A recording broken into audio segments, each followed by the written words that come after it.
गज तत्व वाद्य प्रस्तुत है। गज वाद्यों पर आधारित इस श्रृंखला की अगली कड़ी। कलाकार हैं डॉक्टर प्रकाश महाडिक। वायलिन और सारंगी के बाद गज वाला वाद्य इसराज प्रचलित है। इसराज का यही राज है कि यह कब बना, कहाँ बना और किसने बनाया, यह कोई नहीं जानता। कुछ विद्वानों का मत है कि यह सारंगी और सितार का मिश्रण है। कुछ गुणियों का मानना है कि यह सारिंदा और सारंगी का मिश्रण है। कुछ संगीतज्ञ इसकी उत्पत्ति का आधार केवल सारंगी मानते हैं। जो संगीतज्ञ सारंगी से इसकी उत्पत्ति मानते हैं, उनका इस संबंध में कहना है कि मुगल काल में महिलाएं जब हरम में गायन किया करती थी, तब उन्हें सारंगी की संगति उपलब्ध नहीं हो पाती थी, क्योंकि सारंगी वादक अधिकतर पुरुष ही हुआ करते थे। महिलाएं सारंगी बजाने में असमर्थ हुआ करती थी, क्योंकि सारंगी यह वादन में कठिन ही नहीं बल्कि वह नाखूनों की सुंदरता को भी नष्ट करती थी। इसीलिए सारंगी के ऊपरी भाग को कुछ लंबा कर इसमें पर्दे लगाए गए। इसराज की उत्पत्ति के संबंध में एक मान्यता यह भी है कि सारंगी सामान्यतः कोठों पर बजाई जाती थी। रावण हत्था, सारिंदा तथा चिकारी आदि गजवाद्य लोक संगीत में प्रयुक्त किए जाते थे। इसलिए अपने लिए गज का एक नया सुविधाजनक वाद्य निर्माण करना था, जिसे उसने इसराज नामक वाद्य बनाकर किया। प्राचीन और मध्यकालीन संस्कृत ग्रंथों में इसराज का उल्लेख नहीं मिलता है। 18वीं शताब्दी तक उर्दू एवं बांग्ला कृतियों में भी इस वाद्य का वर्णन उपलब्ध नहीं है। अतः यह स्पष्ट है कि यह एक आधुनिक वाद्य है। यह भी संभव है कि इस वाद्य की निर्मित मयूर या ताउस वाद्य के आधार से की गई हो। तो आइए अब हम अलाउद्दीन खां का इसराज वादन सुनते हैं। राग है भैरव।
अब हम इसके आकार और प्रकार पर विचार करेंगे। इस वाद्य के 3 आकार प्रचलित हैं। इसमें कुंडी और दांड के 2 मुख्य भाग होते हैं। इनका नाप अलग अलग होता है। कुंडी के ऊपर सारंगी के समान चमड़ा मढ़ दिया जाता है। इसी चमड़े पर घुड़च की स्थापना करते हैं। दांड में 16 से 19 तक पर्दे लगाए जाते हैं। इस राज में सामान्यतः मुख्य 4 तार होते हैं। बाज के तार को मंद्र सप्तक के मध्यम स्वर में, इसके बाद के तार को मंद्र सप्तक के षड्ज स्वर में, तत्पश्चात अति मंद्र सप्तक के पंचम स्वर में और अंतिम तार को अति मंद्र सप्तक के षड्ज स्वर में मिलाया जाता है। इसमें तरब के तार भी लगाए जाते हैं, जिनकी संख्या 15 से 20 तक होती है। इन तरबों को राग के अनुसार अथवा अचल थाट में मिलाया जाता है। तरबों के लिए पीतल के स्थान पर फौलाद के तारों का प्रयोग किया जाता है।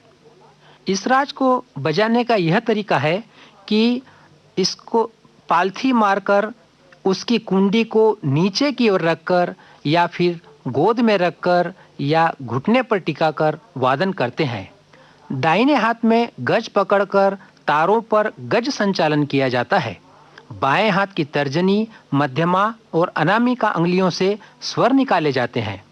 रविंद्र संगीत में इसका प्रयोग बहुत ही किया जाता है, इसलिए इस राज को बंगाल की सारंगी भी कहते हैं। कुछ कलाकार इस पर एकल वादन कार्यक्रम भी प्रस्तुत करते हैं। अब हम श्री आशीष बंदोपाध्याय का इस राज पर बजाया गया राग जौनपुरी सुनते हैं।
गज वाद्यों पर आधारित इस श्रृंखला की ये कड़ी अभी आपने सुनी। कलाकार थे डॉक्टर प्रकाश महाडिक, प्रस्तुति सहायक थे जयंत श्रीवास्तव और प्रस्तुतकर्ता चारुबाला खरे। संगीत सरिता के लिए इस श्रृंखला की रिकॉर्डिंग हमें प्राप्त हुई आकाशवाणी भोपाल की सौजन्य से। अब आज का संगीत सरिता कार्यक्रम संपन्न होता है। इस कार्यक्रम की रिकॉर्डिंग हमें विविध भारती के संग्रहालय से प्राप्त हुई।